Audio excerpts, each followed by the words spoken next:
Hay una diferencia entre hablar con Dios y que el infierno te escuche. Todos hemos hecho oraciones que se sienten como un susurro en un vendaval. Oraciones llenas de buenas intenciones, pero que parecen desvanecerse sin causar ningún efecto, dejándonos con la misma angustia, el mismo miedo y el mismo problema con el que empezamos. Nos preguntamos, ¿me está escuchando Dios? ¿Por qué no pasa nada? Pero la Biblia habla de otra clase de oración. Una oración que no es un susurro, es un trueno. Una oración que no solo llega a los oídos de Dios, sino que resuena como una alarma en los pasillos del infierno. Una oración que no es una simple petición, es un decreto de guerra. Una oración que no nace de la duda de un esclavo, sino de la autoridad de un hijo del rey. ¿Alguna vez te has preguntado por qué el enemigo, el diablo, parece reírse de algunas de nuestras oraciones, pero tiembla de pánico ante otras? No es por el volumen de tu voz, no es por la elocuencia de tu palabra, es por la manera en que oras. Existe una manera de orar que te saca de la posición de víctima y te pone en la posición de vencedor. Una manera de orar que deja de describir el problema y empieza a declarar la victoria. Una manera de orar que el enemigo no puede resistir porque lo desarma legal y espiritualmente. En la enseñanza de hoy vamos a desvelar este secreto divino. Te voy a mostrar pilar por pilar cómo construir esa clase de oración. Vas a descubrir el porqué. Vas a entender los mecanismos espirituales que hacen que un simple ser humano lleno del Espíritu Santo pueda causar terror en el reino de las tinieblas. Así que si estás cansado de sentir que tus oraciones no tienen poder, si anhelas transformar tu vida de oración de una defensa temerosa a un ataque glorioso, entonces detente. Lo que estás a punto de escuchar es más que un mensaje, es un entrenamiento de guerra espiritual avanzada. Prepara tu espíritu. Comencemos. Hermanos y amigos, no todas las oraciones nacen igual en el mundo espiritual. Existen oraciones que suben al cielo como un humo débil, casi imperceptible. Y existen oraciones que irrumpen en la sala del trono como un trueno, que capturan la atención del cielo y hacen que el infierno entero se estremezca. La gran pregunta que vamos a responder en esta enseñanza es, ¿cuál es la diferencia? ¿Por qué algunas oraciones parecen desvanecerse en el aire, mientras que otras desatan el poder de Dios de una manera tan tangible que el enemigo tiembla? El secreto no está en el volumen de nuestra voz, ni en la belleza de nuestras palabras. El secreto está en la manera en que oramos. Primero, hablemos de la oración que el enemigo no teme. Es la oración que tristemente muchos de nosotros hemos aprendido a hacer. Nace de un corazón sincero, sí, pero de un espíritu que no conoce su verdadera posición. Es la oración tímida. Suena más o menos así: Padre, sé que no soy digno de pedirte nada. Soy un pecador y te fallo tanto. Pero si no es mucha molestia, si tú pudieras, si fuera tu voluntad, quizás podrías ayudarme con este problema que tengo. Es una oración que se acerca a Dios pidiendo disculpas por existir, como un mendigo que se acerca a la puerta de un palacio esperando recibir, si tiene suerte, una limosna. Cuando oramos de esa manera, aunque seamos sinceros, estamos de acuerdo con las mentiras del diablo. Le estamos diciendo: tienes razón, soy débil, no merezco nada, no tengo ningún derecho. Y cuando el enemigo escucha una oración así, no tiembla, se ríe. Porque esa oración no representa ninguna amenaza para su reino, es una oración de víctima, no de un vencedor.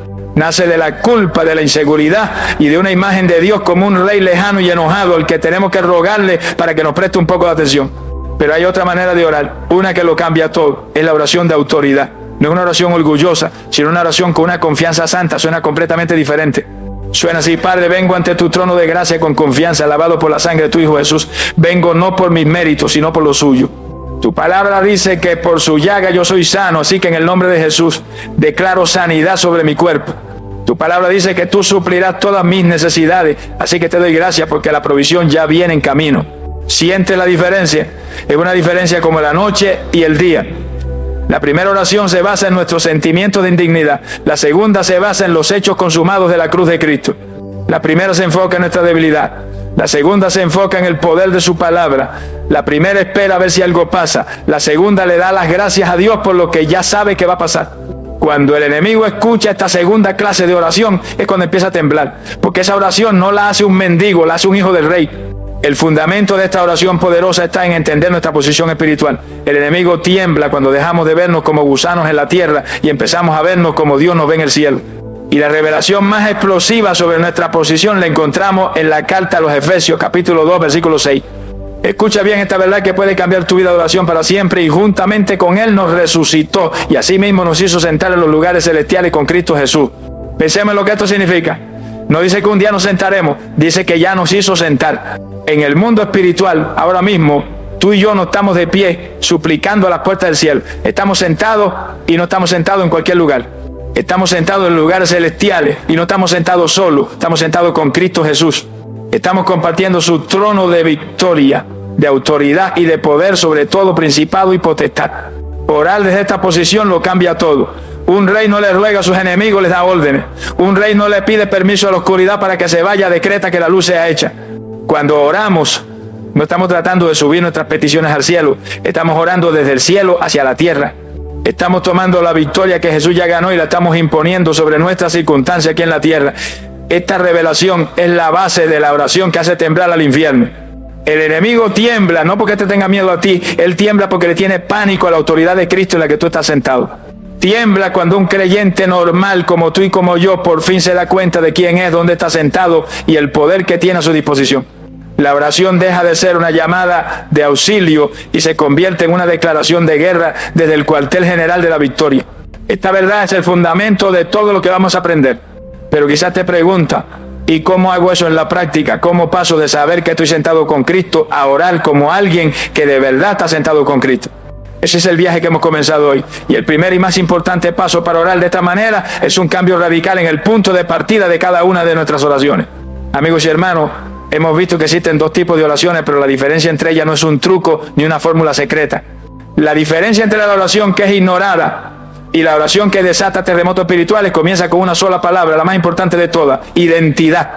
El primer y más grande pilar de la oración poderosa es este: debes aprender a orar desde tu identidad de hijo amado y no desde tu condición de pecador que falla. Pensemos en cómo oramos la mayoría del tiempo.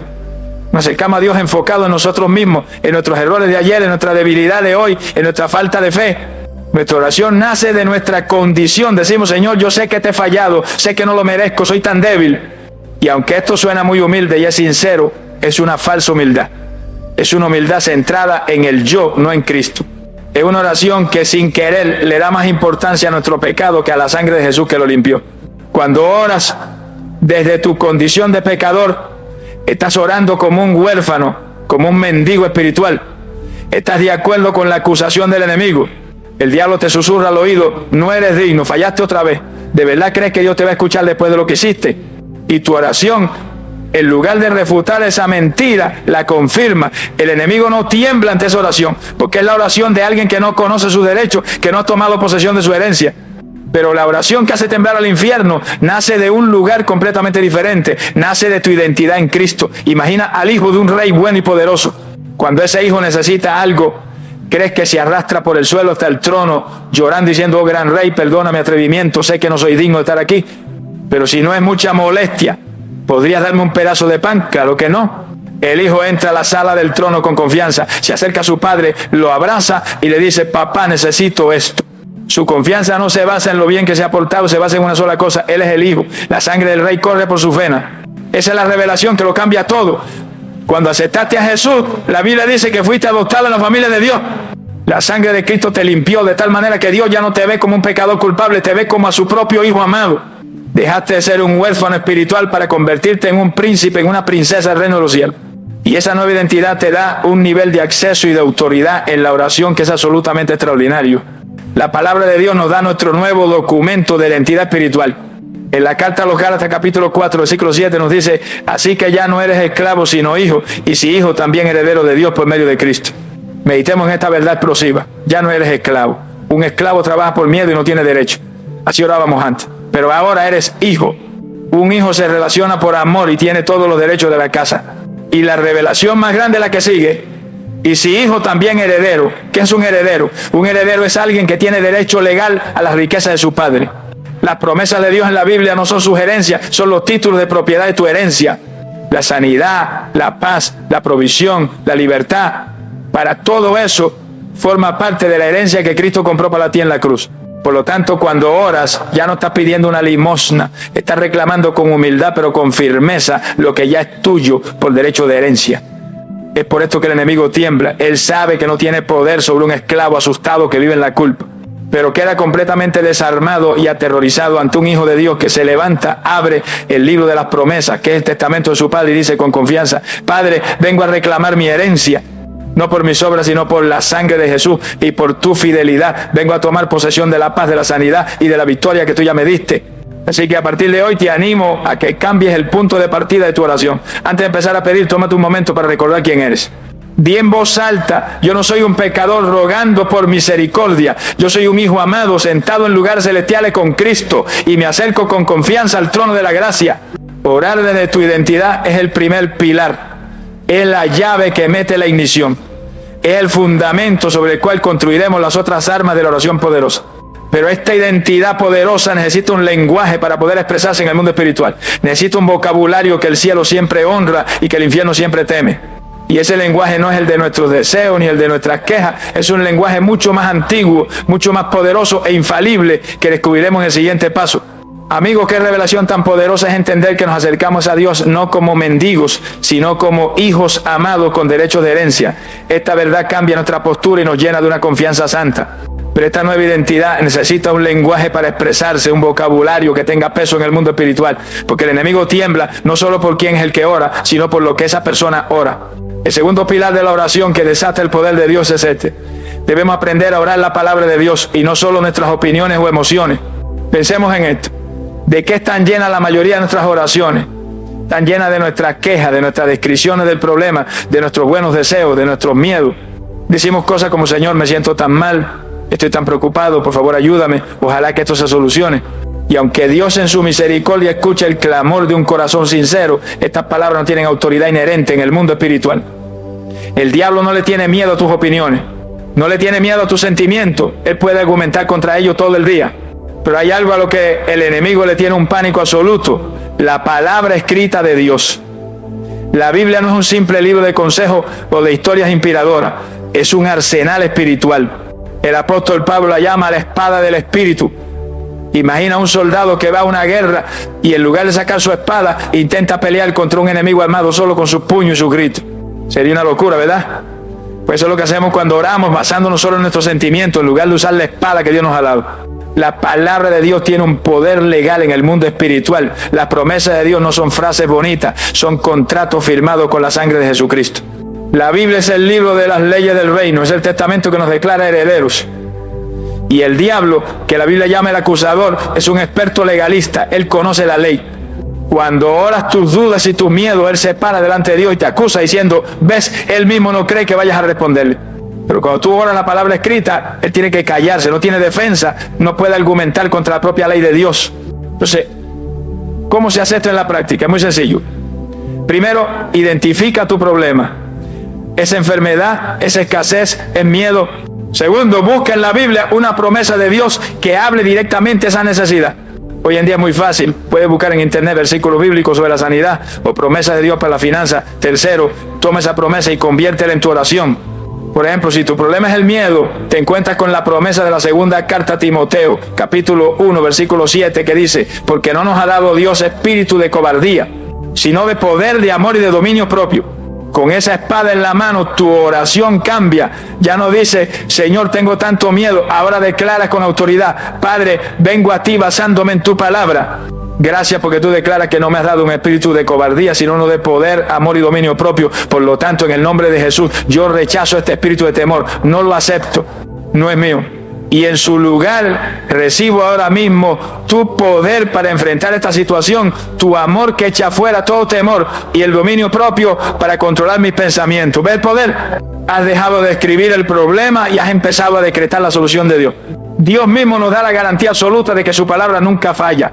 En el libro de Isaías, capítulo 55, versículo 11, Dios hace esta promesa increíble sobre su propia palabra. Así será mi palabra que sale de mi boca, no volverá a mí vacía, sino que hará lo que yo quiero y será prosperada en aquello para que le envíe. ¡Qué garantía tan poderosa! La palabra de Dios es como un misil teledirigido. Una vez que es disparado, una vez que la oramos con fe, no puede volver a su base hasta que no haya golpeado su objetivo y cumplido la misión para la que fue enviada. Nunca falla. Por esta razón es que el enemigo tiembla. Porque cuando un hijo de Dios deja de llorar por su situación y se para firme a declarar, pero la palabra de Dios dice: el infierno entero entra en pánico, porque saben que están enfrentando un arma que no pueden vencer. Le recuerda al diablo su derrota en el desierto cuando intentó tentar a Jesús. ¿Cómo lo venció Jesús? No con argumentos ni con poder milagroso. Lo venció 3 veces con la misma frase: escrito está. Le disparó 3 misiles de la palabra de Dios y el diablo tuvo que huir. Así que el segundo pilar es este: la oración que hace temblar al enemigo es la que está llena de escrito está.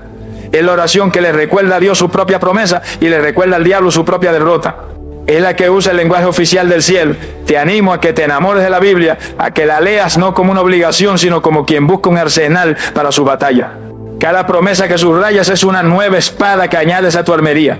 Ya tenemos los dos primeros pilares. Oramos desde nuestra identidad de hijos y usamos el lenguaje de la palabra de Dios. Pero para que esta oración sea activada, para que el motor arranque, necesitamos una llave. Y esa llave lleva el nombre que es sobre todo nombre, el nombre que hace que toda rodilla en el cielo, en la tierra y debajo de la tierra se doble. Hermanos y amigos en la fe, qué poderoso es entender que podemos orar la palabra de Dios y que esa palabra nunca vuelve vacía. Ahora tenemos nuestra posición correcta como hijos y el lenguaje correcto del reino.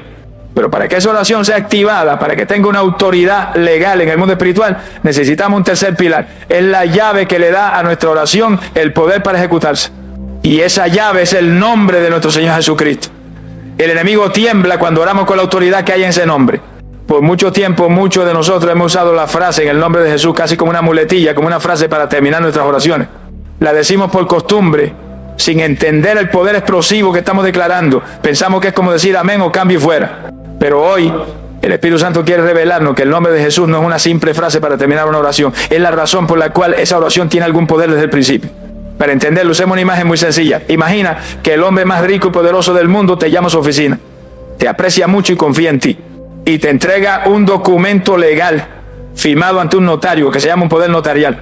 Con ese documento, él te da el derecho legal de usar su nombre, su firma y sus recursos como si fueras él mismo. Con ese poder tú puedes ir a su banco y retirar dinero, puedes dar orden a sus empleados, puedes firmar contratos en su nombre. Y nadie te lo puede negar, no por quién eres tú, sino por el poder del nombre que representa. Eso es exactamente lo que Jesús hizo por nosotros. Cuando Él ascendió al cielo, nos dejó su nombre como nuestro poder notarial espiritual. Orar en el nombre de Jesús es mucho más que una frase. Es pararse en el mundo espiritual y presentar el documento legal que dice: no vengo con mi propia autoridad, que no es ninguna. Vengo en representación de Jesucristo, el Rey de Reyes, Señor de Señores. Y esta petición que hago, la hago con la misma autoridad que si Él mismo lo estuviera haciendo. Cuando un creyente entiende esto, su oración se transforma. Ya no nos acercamos al Padre basándonos en si nos hemos portado bien o mal esa semana. Nos acercamos al Padre envuelto en la justicia perfecta de su Hijo. Es como si llegáramos a la sala del trono vestido con el uniforme de Cristo. El Padre no ve nuestra falla, ve la perfección de su Hijo y nos responde por amor a Él. La oración en el nombre de Jesús no se basa en nuestro mérito, sino en la relación perfecta entre el Padre y el Hijo. Y es por esto que el enemigo tiembla de pánico. El nombre de Jesús es el recordatorio de su derrota total y absoluta. Fue en ese nombre que Él fue vencido en la cruz. Fue por el poder de ese nombre que la muerte no pudo retener a Jesús en la tumba. Cuando un hijo de Dios que conoce su identidad y que se para sobre la palabra, pronuncia con fe y autoridad el nombre de Jesús, es como si le pusiera al diablo en la cara el video de su peor derrota. Le recuerda que ya no tiene poder, que ya no tiene autoridad, que fue despojado y exhibido públicamente como un perdedor. La palabra de Dios nos describe la majestad incomparable de este nombre. En la carta a los Filipenses capítulo 2 versículos 9 al 11 nos da esta declaración cósmica, por lo cual Dios también le exaltó hasta lo sumo y le dio un nombre que es sobre todo nombre, para que en el nombre de Jesús se doble toda rodilla de los que están en los cielos y en la tierra, debajo de la tierra, y toda lengua confiese que Jesucristo es el Señor, para gloria de Dios Padre. ¡Qué revelación tan inmensa! El nombre de Jesús es la máxima autoridad en todo el universo. Es un nombre que está por encima del nombre del cáncer, por encima del nombre de la deuda, por encima del nombre de la depresión, por encima del nombre de la adicción, por encima del nombre de cualquier problema que podamos enfrentar. Y la Biblia dice que ante ese nombre, toda rodilla sin excepción está obligada a doblarse. Las rodillas de los ángeles en el cielo, las de los hombres en la tierra, y sí, las de cada demonio en el infierno, tienen que obedecer. Por eso, cuando oramos, no usamos el nombre de Jesús solo al final, lo usamos como la llave que abre la puerta. Padre, en el nombre de Jesús vengo ante ti. Lo usamos como el arma que ejecuta la orden. En el nombre de Jesús le hablo a esta enfermedad y le ordeno que se seque y se vaya. En el nombre de Jesús le hablo a mi finanza y declaro que el espíritu de escasez no tiene autoridad sobre mi casa.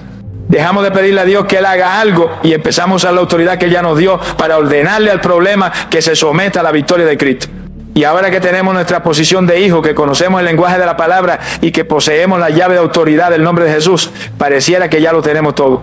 Pero nos falta un pilar fundamental, uno que asegura que todo este poder inmenso que se nos ha entregado no sea usado para nuestro propio capricho, sino para el propósito correcto. Debemos asegurarnos de que nuestra oración esté perfectamente alineada con el corazón y con la voluntad del dueño de todo este poder. Querida familia de la fe, ahora que entendemos nuestra posición como hijos, el lenguaje de la palabra y la autoridad incomparable del nombre de Jesús, pareciera que tenemos en nuestras manos una especie de arma espiritual invencible, y la tenemos. Pero toda arma poderosa necesita un sistema de guía para asegurarse de que da en el blanco correcto y cumple el propósito para el que fue diseñada. Un misil sin dirección es inútil, o peor aún, peligroso. El cuarto pilar de la oración que hace temblar al enemigo es el sistema de guía. Debemos aprender a orar en línea con la voluntad de Dios y no en contra de ella. Seamos honestos. Muchas veces en nuestra humanidad nos acercamos a la oración como si Dios fuera un genio de la lámpara mágica. Llegamos con nuestra lista de deseos, con nuestras peticiones que casi siempre giran en torno a nuestra propia comodidad, a nuestros propios planes y a nuestra propia idea de lo que es mejor. Le decimos a Dios qué hacer, cómo hacerlo y si es posible cuando queremos que lo haga. Y aunque Él es un Padre paciente que escucha hasta nuestras oraciones más egoístas, este tipo de oración rara vez desata su poder máximo.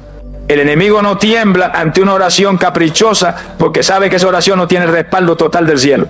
Pero cuando un hijo de Dios deja de lado sus propios deseos y alinea su corazón con el propósito de su Padre, su oración se convierte en una fuerza imparable. ¿Por qué? Porque cuando tú oras pidiendo algo que Dios ya quiere hacer, no estás tratando de convencerlo, estás colaborando con Él. Te estás convirtiendo en el canal en la tierra a través del cual el Rey del Cielo puede ejecutar su plan. Imagínalo de esta manera. Si el presidente de un país ya ha decidido construir un hospital en una ciudad y tú como ciudadano empiezas a solicitar y a pedir por ese mismo hospital, ¿crees que tu petición será difícil? No. Toda la fuerza del gobierno se pondrán detrás de tu petición porque tú estás pidiendo algo que el que tiene el poder ya ha decidido hacer. De la misma manera, cuando tu oración se alinea con la voluntad de Dios, todo el poder, todos los recursos y todos los ángeles del cielo se ponen en movimiento para respaldar tu clamor. El ejemplo más poderoso y humilde de esto lo vemos en nuestro Señor Jesús en la noche más oscura de su vida, en el jardín de Getsemaní. Él, en su humanidad, tenía un deseo: Padre, si es posible, pasa de mí esta copa. Pero inmediatamente sometió su deseo a un propósito mayor, haciendo la oración más poderosa del universo: pero no se haga mi voluntad sino la tuya. En ese momento de su misión, el cielo entero se puso a su disposición para darle la fuerza de cumplir la voluntad del Padre.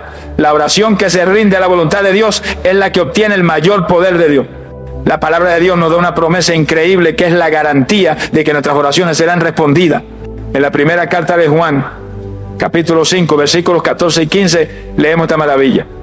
Y esta es la confianza que tenemos en Él, que si pedimos alguna cosa conforme a su voluntad, Él nos oye.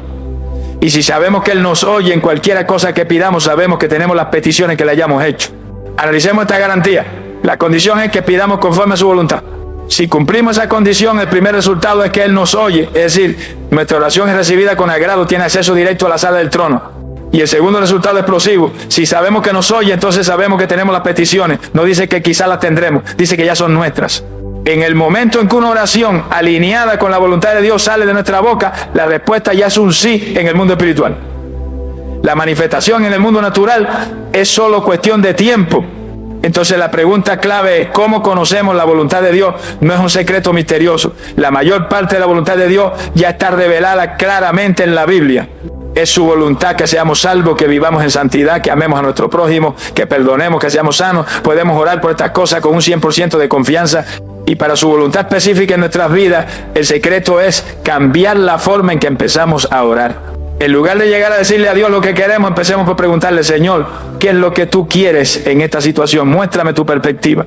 Rindo mis planes y ayúdame a desear lo que tú deseas. El enemigo tiembla ante un creyente que ora de esta manera, porque un creyente alineado con la voluntad de Dios es la persona más peligrosa del mundo para el reino de las tinieblas. Es un agente del cielo en la tierra, armado con la autoridad de Cristo y moviéndose en la misma dirección que el Espíritu Santo. No hay fuerza en el infierno que pueda detener una oración así. Es una oración que ya tiene...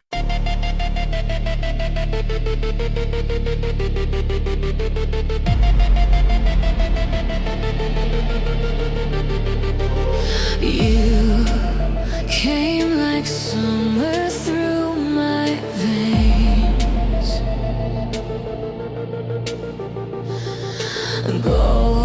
golden bright but laced with chains. Your light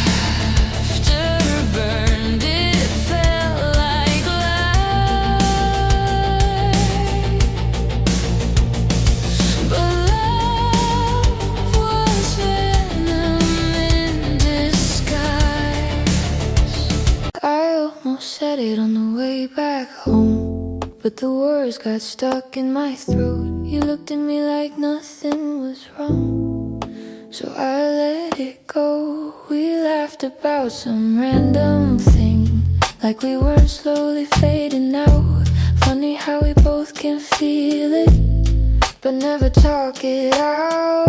It's always easier pretending than watching something end. We keep the peace in silence, like it's a better friend. I almost said it, but I didn't. Now it's hanging in the air. We act like nothing's different, but it's everywhere. I almost said it.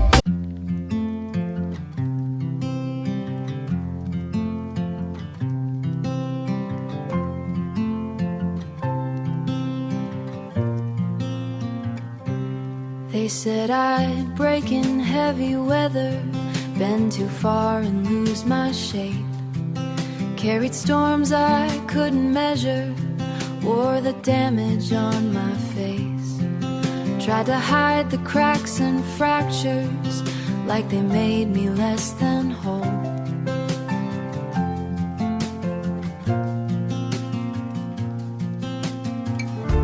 But every line just traced the map of everywhere I've grown. I was waiting for a rest.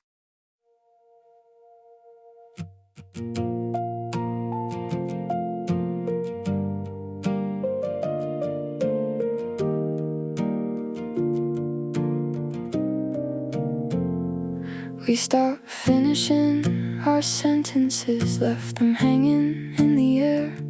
Used to talk till morning came, now there's nothing there. We kept trying out a habit, not because it felt the same. Two good hearts just slowly walking out of place. No explosions, no blame to assign, just a quiet change over time.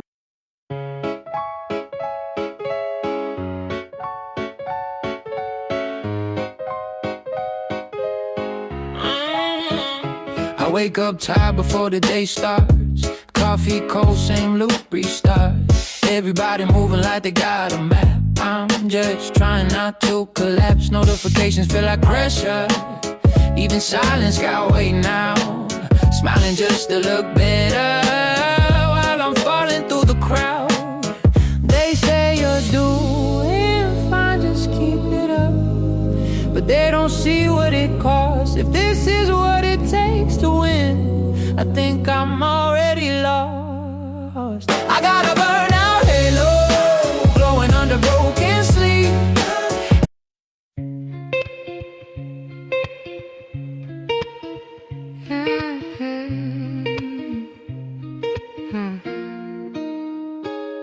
I walk these streets like they remember me. Neon signs blinking out my history. Same old cafe, same empty seat, but nothing here feels like it knows me. Phone in my hand, but I don't call back. Voices fade in the train track crack. Everybody's moving too fast. I'm stuck in a place I can't outlast it. Every corner feels like deja vu, like I've been lost here way too long. Even the silence hums your tune, but I can't tell what went wrong. This city knows my name too well, but never asked.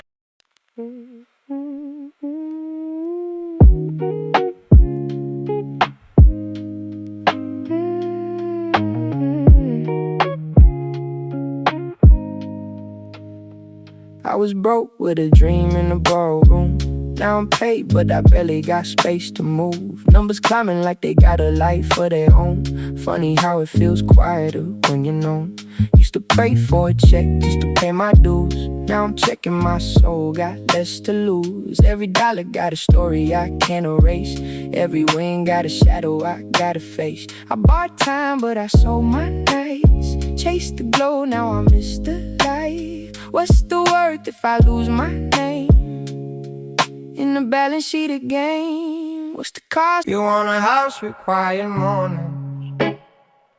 I want airports and open skies. We talk like we're still alive, but I see it drifting in your eyes. Same love, different direction. Same truth, different design. We hold on out of connection, but we're not on the same line. Nobody's wrong, nobody's lying. Just two hearts not syncing right. We'll have to cover the timing of saying goodbye tonight. We're going in different directions. Your sunrise hits while I'm still awake.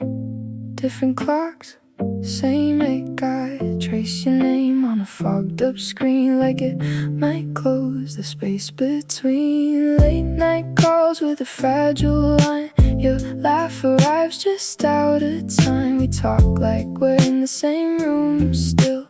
Even silence feels too real. Every mile says not enough, but my heart don't count like that.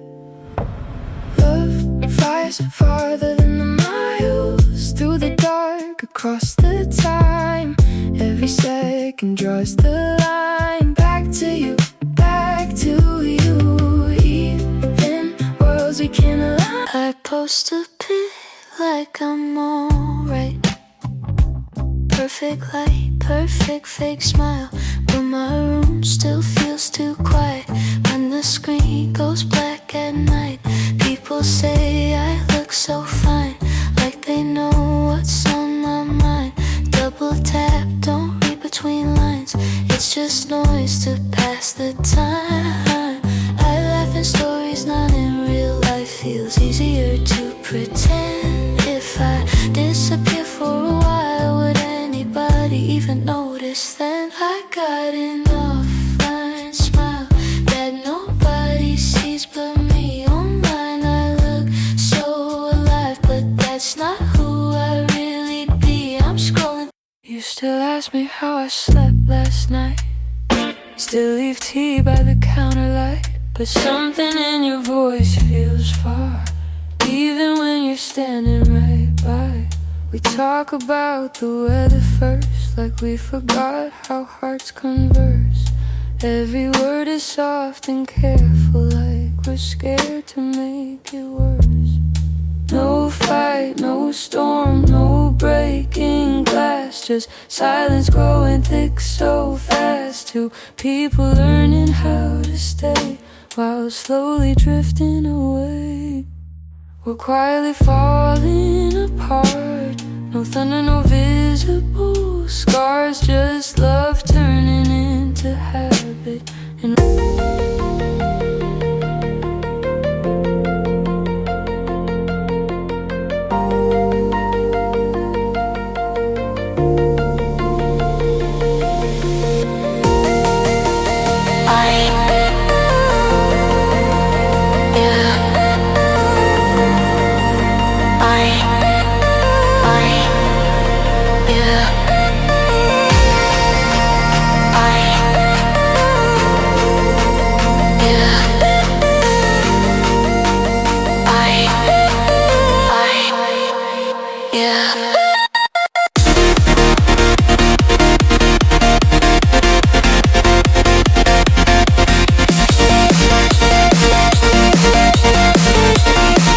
la victoria garantizada antes de ser pronunciada. Así que ya tenemos los pilares que construyen el arma. Oramos desde nuestra identidad, usando la palabra en el nombre de Jesús y alineados con su voluntad.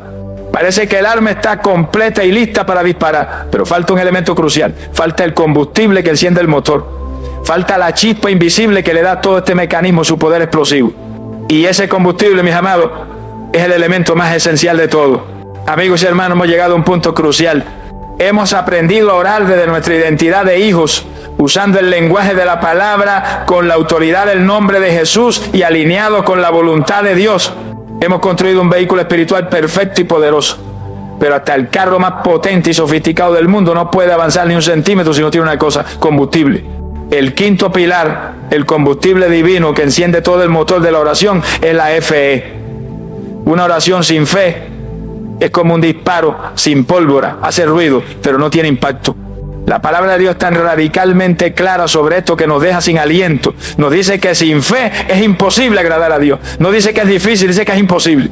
Esto significa que podemos tener la identidad correcta, citar la Biblia de memoria, usar el nombre de Jesús y creer que estamos en la voluntad de Dios, pero si en el fondo de nuestro corazón hay duda e incredulidad, nuestra oración nace muerta. La fe es la corriente eléctrica que hace que todo el sistema funcione. ¿Pero qué es la fe? Porque es una de las palabras que más usamos y a veces una de las que menos entendemos. Primero, veamos lo que la fe no es. La fe no es un sentimiento, no es una emoción cálida que nos recorre el cuerpo. Hay días en que oraremos sintiendo una gran emoción y hay días en que oraremos sintiendo una sequedad total. La fe verdadera funciona en ambos días porque no depende de cómo nos sentimos. Tampoco es pensamiento positivo. No es tratar de autoconvencernos de que un problema no existe. La fe no niega la realidad del problema, reconoce la realidad superior del poder de Dios sobre ese problema. Entonces, ¿qué es la fe? La fe, en su forma más simple, es una decisión. Es la decisión consciente de creerle a Dios más de lo que le creemos a nuestros problemas o a nuestras circunstancias. Es escuchar al médico decir no hay cura y responder en nuestro espíritu, sí, pero mi Dios es el gran sanador. Es ver la cuenta del banco en cero y declarar sí, pero mi Dios es el dueño del oro y de la plata y Él es mi proveedor. La fe es una elección. Es elegir poner todo el peso de nuestra confianza, no en lo que vemos, sino en el carácter de aquel que es invisible. El enemigo tiembla de pánico ante un creyente que ora con fe. ¿Por qué? Porque la fe es el único campo de batalla donde él sabe que no puede ganar. Su arma principal es la mentira y su munición preferida es la duda. Después de que tú haces una oración de autoridad, Él vendrá inmediatamente a susurrarte al oído: ¿de verdad crees que Dios te escuchó? Mira, nada ha cambiado. Sigues enfermo, sigues endeudado. Esto no funciona. Y si tú aceptas esa duda, tu fe se desinfla y tu oración pierde su poder. Pero si te paras firme y respondes: no me importa lo que vean mis ojos, yo le creo a Dios y a su promesa, has activado un escudo que apaga todos sus dardos de fuego. La Biblia nos da la definición y la necesidad de la fe en un solo versículo poderoso. En la carta a los Hebreos capítulo 11 versículo 6 leemos: pero sin fe es imposible agradar a Dios, porque es necesario que el que se acerca a Dios crea que le hay y que es galardonador de los que le buscan. Este versículo es la llave de la oración eficaz.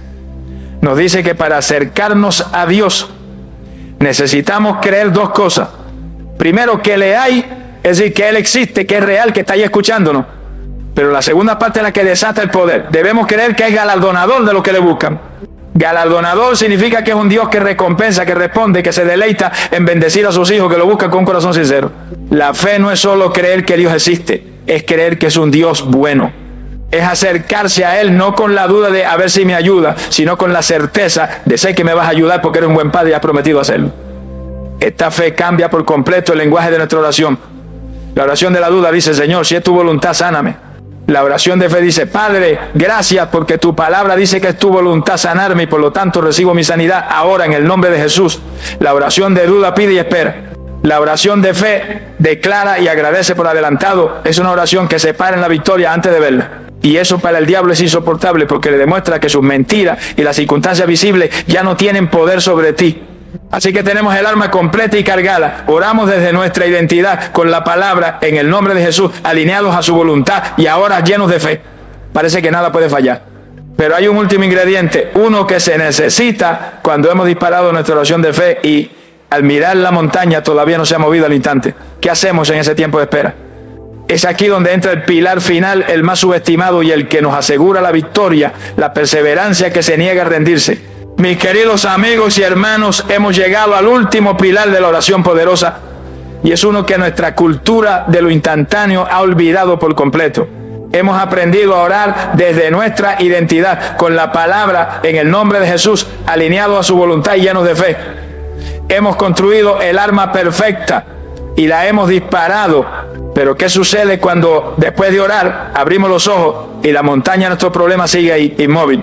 Es en este momento, en el tiempo de espera, donde se libran las batallas más feroces y donde muchos, tristemente, pierden su milagro.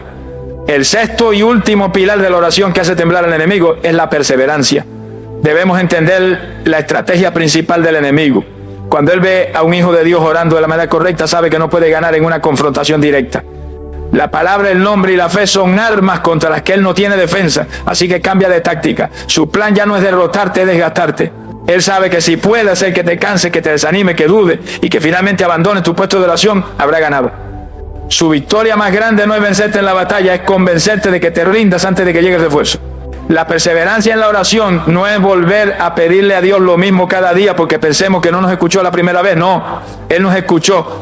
La perseverancia no nace de la duda, nace de la convicción. Perseverar es pararse cada día sobre el muro de la fe, mirar la montaña que aún no se ha movido y volver a declararle la palabra de Dios. Es recordarle a Dios su promesa, sí, pero más importante aún, es recordarle al diablo su derrota y recordarnos nosotros mismos la victoria que ya es nuestra en el mundo espiritual. Es una fe terca, una fe santa y obstinada que se niega a aceptar un no por respuesta cuando Dios ya ha dado un sí en su palabra. El mismo Señor Jesús nos enseñó la importancia de esta fe persistente. En el Evangelio de Lucas capítulo 18, Él contó la historia de una viuda que necesitaba justicia, pero el juez de su ciudad era un hombre malo que no temía a Dios ni le importaba a la gente. La viuda iba a verlo una y otra vez, día tras día, pidiendo lo mismo: hazme justicia. El juez la ignoraba, pero ella no se rindió. Siguió yendo, siguió insistiendo, siguió golpeando su puerta, hasta que el juez, cansado, dijo: aunque no le temo a Dios ni me importa a nadie, le haré justicia a esta viuda para que deje de molestarme. Y entonces Jesús nos da la revelación. Él nos dice: si un juez injusto responde por la persistencia, ¿cuánto más vuestro Padre Celestial, que es un juez justo y bueno, no les hará justicia a sus hijos que claman a Él día y noche? Jesús nos está diciendo que nuestra perseverancia no molesta a Dios, lo honra. Le demuestra que confiamos tanto en su bondad y en su justicia, que estamos dispuestos a seguir golpeando la puerta del cielo, no con duda, sino con la confianza de un hijo que sabe que su Padre bueno está adentro y que en cualquier momento va a abrir. La palabra de Dios nos anima a no rendirnos en este proceso. En la carta a los Gálatas, capítulo 6, versículo 9, el apóstol Pablo nos da esta promesa: no nos cansemos pues de hacer bien, porque a su tiempo segaremos si no desmayamos. Qué promesa tan llena de esperanza. Pablo reconoce que el proceso de hacer bien, que incluye orar, creer y esperar, nos puede cansar, pero nos anima a seguir porque la cosecha es segura.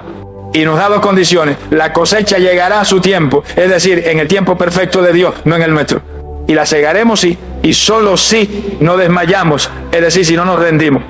El enemigo tiembla ante un creyente perseverante. Le aterroriza a la persona que después de una semana, un mes o un año, sin ver respuesta, se levanta una mañana más, abre su Biblia, encuentra la promesa y vuelve a orar con la misma fuerza que el primer día. Esa fe terca es la que desgasta al diablo. Esa persistencia le anuncia que su estrategia de desgaste ha fallado. Le demuestra que tu fe no está basada en las circunstancias visibles, sino en la fidelidad invisible de tu Dios. Así que, hermano, hermana, no te rindas, no abandones tu puesto de oración. Si estás orando por la salvación de un hijo, sigue golpeando. Si estás clamando por una sanidad, sigue declarando. Si estás peleando por una restauración financiera, sigue sembrando y creyendo. Cada oración que repites no es en vano, es un golpe más al muro de la fortaleza enemiga. Y llegará un día, el debido tiempo de Dios, en que el último golpe caerá, el muro se derrumbará y la cosecha que has estado regando con tus lágrimas y tu fe la segarás con gozo. Y es aquí, mis amados, donde el cuadro completo de esta oración poderosa se revela.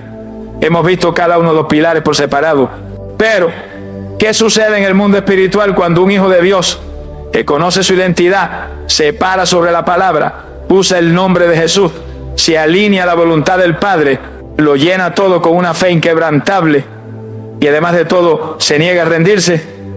Es en esa unión que se produce la verdadera explosión espiritual. Amigos y hermanos, la perseverancia es la que nos mantiene en el campo de batalla hasta que llega la victoria. Es la virtud de los que se niegan a soltar la promesa. Pero ahora hemos llegado al momento de la explosión. Hemos aprendido sobre cada uno de los pilares de la oración poderosa por separado. Son como los ingredientes de una receta divina. Cada uno es importante, pero el verdadero milagro, la verdadera razón por la que el enemigo tiembla, no está en los ingredientes aislados, sino en la combinación de todos ellos al mismo tiempo. Pensemos en los elementos necesarios para crear un fuego poderoso. Necesitas la madera seca y lista, esa es la palabra de Dios. Necesitas una chispa que encienda la llama, esa es nuestra fe. Y necesitas oxígeno que avive el fuego y lo haga crecer, esa es la atmósfera de la voluntad de Dios. Si te falta uno de ellos, no tienes un fuego, solo tienes un intento fallido. La oración que sacude el infierno es exactamente igual. Es la fusión de todos los pilares en un solo y único acto de guerra espiritual. Imaginemos por un momento al creyente que ora de esta manera. No es una persona especial, es una persona posicionada. Primero, se para sobre la roca firme de su identidad. No se acerca a Dios con timidez, sino con la confianza de un hijo amado que sabe que tiene acceso ilimitado a la sala del trono. Su oración no nace de la culpa, sino de la gracia. Esta posición de hijo es su escudo y su derecho legal en el mundo espiritual. Con esa identidad bien puesta, este creyente no abre su boca para hablar sus propias quejas o sus miedos. Abre la Biblia y toma en su mano la espada del Espíritu, la palabra de Dios. Encuentra una promesa que se aplica a su situación y la convierte en el lenguaje de su oración. Ya no está peleando con sus propias ideas, está peleando con el arma que creó los mundos, un arma contra la cual no hay defensa. Luego, para activar todo, levanta el estandarte del nombre de Jesús. Cada declaración, cada petición, cada decreto lo hace bajo la cobertura de esa autoridad suprema. No está operando en su propio poder, está usando el poder notarial del Rey del Universo. Es la firma de Jesús al final de su oración la que le da una validez legal irrefutable en las cortes del cielo y desata el pánico en las cortes del infierno. Además, su oración no es un capricho. Antes de disparar, se ha tomado el tiempo de alinear su petición con la voluntad de su Padre. Su corazón no busca su propia comodidad, busca la gloria de Dios. Y como su oración está en perfecta sintonía con lo que el cielo ya quiere hacer, no hay ninguna resistencia en el trono. Al contrario, todo el poder del cielo se pone detrás de su clamor para que se cumpla. Todo esto está envuelto y encendido por el combustible de una fe audaz. No es una fe que espera ver para creer, es una fe que cree para poder ver. Le da gracias a Dios por la victoria antes de que sus ojos la vean, porque su confianza no está en las circunstancias, sino en el carácter del Dios que no puede mentir. Y finalmente mantiene esta postura con una santa perseverancia. No importa si la respuesta tarda, no importa si el enemigo ruge, él no se mueve de su posición. Esta combinación es la que produce la explosión espiritual. Es un hijo orando la palabra en el nombre de Jesús según la voluntad de Dios, lleno de fe y con perseverancia. Cuando todos estos elementos se juntan, la oración deja de ser una simple petición y se convierte en un evento en el mundo espiritual. Es una bomba atómica de poder divino. Es la manifestación perfecta de la iglesia militante operando en su máximo potencial. La palabra de Dios nos resume el poder de esta clase de oración. En la carta de Santiago, capítulo 5, versículo 16, nos dice al final: la oración eficaz del justo puede mucho. La palabra justo aquí no se refiere a una persona perfecta, sino al que ha sido hecho justo por la fe en Cristo. Ese eres tú, esa soy yo. Y la oración eficaz es esta oración que hemos descrito, la que une todos los ingredientes. ¿Y cuál es la promesa? Que puede mucho. Es una forma sencilla de decir que tiene un poder inmenso, que logra grandes cosas, que desata milagros. Cuando esta bomba espiritual, esta oración eficaz, detona en el campamento enemigo, ¿cuál es el resultado final en el adversario? No es solo que se asuste, no es solo que se preocupe, es algo mucho más definitivo, mucho más humillante para él. Es el silencio forzado que viene de una derrota total, de quedarse sin argumentos y sin poder ante la majestad de un Dios que respalda a sus hijos. Amada familia de la fe, hemos llegado al corazón de la pregunta que da título a esta enseñanza. Ya hemos visto la bomba espiritual que se crea cuando unimos todos los pilares de la oración poderosa. Ahora vamos a ver con detalle la explosión. ¿Qué sucede exactamente en el campamento enemigo cuando esta oración detona? ¿Por qué tiembla? La respuesta es simple y devastadora para él. Tiembla porque se queda sin argumento. Tiembla porque tu oración lo silencia por completo. Imagina por un momento el mundo espiritual como una gran corte celestial. La Biblia llama a Satanás el acusador de nuestros hermanos. Su trabajo principal es pararse día y noche delante del trono de Dios a acusarnos. Él es el fiscal. Y cuando tú oras con una oración tímida y llena de dudas, le estás dando a él toda la evidencia que necesita. Él dice: mira, Dios, ni él mismo cree que eres bueno. Mira, se siente culpable. Está de acuerdo conmigo en que no merece nada. Pero cuando tú oras de esta manera, la que hemos aprendido, desmantela por completo su caso. El fiscal se levanta para acusarte de tu pecado pasado, pero tú te paras en tu identidad de hijo perdonado por la sangre de Cristo y el juez dice: caso cerrado. Él se levanta para decir que tu problema es imposible, pero tú levantas la palabra de Dios, que es la ley del reino, y el juez dice: mi ley tiene la última palabra. Él se levanta para cuestionar tu derecho a pedir, pero tú presentas tu poder notarial, el nombre de Jesús, y el juez dice: su autoridad es válida. El acusador intenta decir que lo que pides es un capricho, pero tu oración está en perfecta alineación con la voluntad del juez. Intenta sembrar duda, pero tu oración está cargada con el combustible de la fe. Y cuando intenta ganar la batalla por desgaste, se topa con el muro de tu perseverancia. Al final, el fiscal se queda sin nada que decir. Cada uno de los pilares de tu oración ha destruido cada uno de sus argumentos. Y en una corte, cuando el fiscal ya no tiene un caso, tiene que sentarse y callarse. Por eso el enemigo tiembla. La oración de autoridad lo humilla y lo silencia. Él no tiembla porque tú seas fuerte o porque grites mucho. Él tiembla porque cuando tú oras de esta manera, Él ya no te ve a ti, ve a Cristo en ti. Ve a un representante legal del reino de los cielos que conoce sus derechos y que no tiene miedo de reclamarlo. Tu voz se convierte en el eco de la voz de Jesús.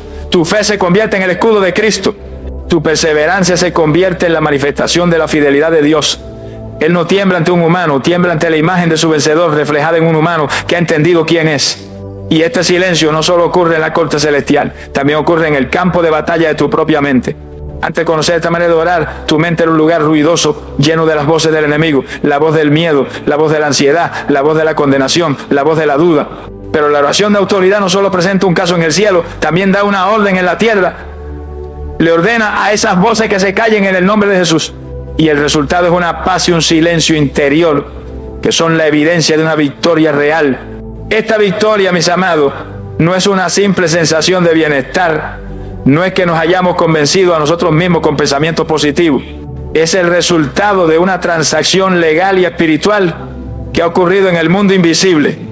La paz que siente es la atmósfera del reino de Dios que ha invadido tu alma después de que el reino de la tiniebla ha sido desalojado. El cambio en tus circunstancias que empezarás a ver no es casualidad. Es el fruto natural de una batalla que ya fue ganada en oración. La palabra de Dios nos da el veredicto final de esta corte celestial. En la carta a los Romanos, capítulo 8, versículos 33 y 34, el apóstol Pablo hace estas preguntas retóricas que son el sello de nuestra victoria. ¿Quién acusará a los escogidos de Dios? Dios es el que justifica. ¿Quién es el que condenará? Cristo es el que murió, más aún el que también resucitó, el que además está a la diestra de Dios, el que también intercede por nosotros. Esta es nuestra acta de liberación. ¿Quién puede acusarnos? Nadie. Porque el juez supremo, Dios mismo, ya nos ha declarado justos. ¿Quién puede condenarnos? Nadie.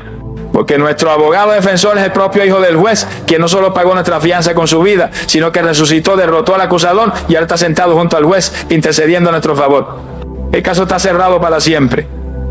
La oración de autoridad es simplemente pararse en esta verdad y notificarle al enemigo el veredicto que ya fue dictado en su contra hace 2000 años en la cruz. Esta es, pues, la manera de orar que hace temblar al enemigo. Es la oración de un hijo que conoce su identidad, que usa la espada de la palabra, que ejerce la autoridad del nombre de Jesús, que se alinea con la voluntad de su Padre, que está lleno de fe y que persevera hasta la victoria. Este es el secreto. Ya no es una verdad oculta para ti, ahora es tu herencia, tu arma, tu privilegio. Ahora que esta verdad ha sido revelada, que el mapa de la victoria está en nuestras manos, es el momento de tomar estas armas, de ponernos de pie como los hijos del rey que somos, y de hacer que esta clase de oración se convierta en el lenguaje de nuestra vida. Es el momento de hablar con nuestro Padre. Te invito a que con toda la fe de tu corazón hagas tuya esta oración de autoridad y consagración. Padre bueno, venimos ante tu magnífica presencia, no con la cabeza baja del temor, sino con la frente en alto de los hijos. Venimos a tu trono de gracia con confianza, no porque seamos dignos por nosotros mismos, sino porque hemos sido lavados, perdonados y justificados por la sangre preciosa de tu Hijo amado, Jesucristo. Hoy por fe tomamos nuestro lugar, no como mendigos a la puerta, sino como herederos sentados juntamente con Cristo en los lugares celestiales. Renunciamos para siempre a la oración tímida que nace de la culpa y la incredulidad. Te pedimos, Espíritu Santo, que nos des un hambre voraz por tu palabra. Que la Biblia deje de ser un libro en un estante y se convierta en la espada afilada en nuestra mano. Enséñanos a encontrar tus promesas, a memorizarlas, a creerlas y a declararlas sobre nuestra vida. Que el escrito está se convierta en el lenguaje de nuestra boca y en la convicción de nuestro corazón. Que cada una de tus promesas sea un misil de fe que disparemos contra la fortaleza del enemigo. Señor Jesús, te damos gracias por el regalo de tu nombre, el nombre que es sobre todo nombre. Perdónanos por usarlo como una frase vacía. Hoy recibimos por fe la autoridad que hay en tu nombre. Enséñanos a usarlo como la llave del reino, como nuestro poder notarial para desatar tus bendiciones en la tierra y para atar toda obra de oscuridad. Que tu nombre sea el estandarte que levantamos en cada batalla, la firma que valida cada una de nuestras peticiones. Padre, rendimos nuestra voluntad a tuya. No queremos usar este poder para nuestros propios caprichos, sino para la expansión de tu reino. Que nuestro mayor deseo sea ver tu voluntad, que es buena, agradable y perfecta, cumplirse en nuestra vida, en nuestra familia y en nuestra nación. Alinéanos con tu corazón, Señor. Y arranca de nosotros toda raíz de duda. Aumenta nuestra fe. Queremos ser de los que te creen a ti, aunque nuestros ojos vean lo contrario. Danos una fe terca, una santa perseverancia que se aferre a tu promesa y no la suelte hasta verla cumplida. Y ahora, Padre, parados en nuestra identidad de hijos, armados con tu palabra, en la autoridad del nombre de Jesús, alineados a tu voluntad, llenos de fe y decididos a perseverar, nos dirigimos al enemigo de nuestras almas. En el nombre de Jesús, le hablamos al acusador y le declaramos que sus argumentos en nuestra contra han sido anulados por la sangre de Cristo. Le notificamos que el juez del universo ya nos ha declarado justo. Le ordenamos a toda voz de miedo, de duda y de condenación que se calle ahora. Te atamos, espíritu de incredulidad, y te echamos fuera de nuestra mente. Decretamos que somos quienes Dios dice que somos, que tenemos lo que Dios dice que tenemos y que podemos hacer lo que Dios dice que podemos hacer. Nuestra vida será un testimonio del poder de un Dios que responde a la oración de sus hijos cuando oran de la manera correcta. Nos comprometemos a vivir y a orar de esta manera todos los días de nuestra vida para tu gloria. Lo creemos, lo declaramos y lo recibimos. Amén. Amado guerrero de oración, hijo del Rey Altísimo, el secreto ha sido revelado. Las armas de la milicia celestial han sido puestas en tus manos. La enseñanza ha terminado, pero tu verdadera vida de oración poderosa apenas comienza. Ahora, ve y ora diferente.